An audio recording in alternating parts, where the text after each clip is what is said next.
Hiroo Onoda was a Japanese intelligence officer sent to the Philippine island of Lubang during World War II in 1944. Before leaving, his commanding officer gave him a strict order.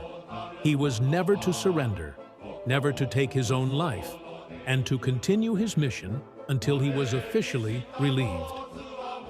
Onoda accepted this order with complete loyalty.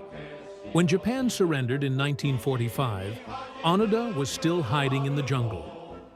Leaflets announcing the end of the war were dropped from airplanes, but Onoda believed they were enemy propaganda. Later, newspapers and letters from his family were brought to him, yet he remained convinced that the war was continuing and that the messages were meant to deceive him.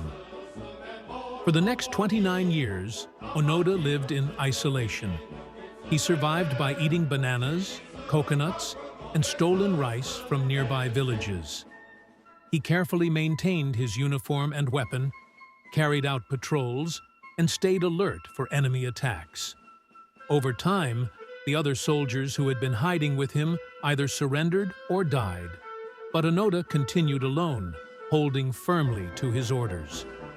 In 1974, a young Japanese traveler named Norio Suzuki went to the Philippines determined to find Onoda.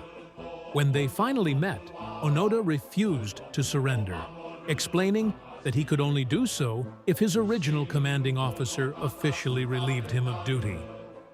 The Japanese government located Onoda's former commander, now an elderly man, and brought him to the island.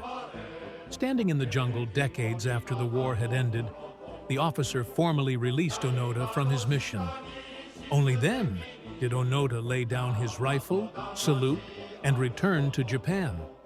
His story became a powerful example of loyalty, discipline, and the deep cost of obedience when time moves on.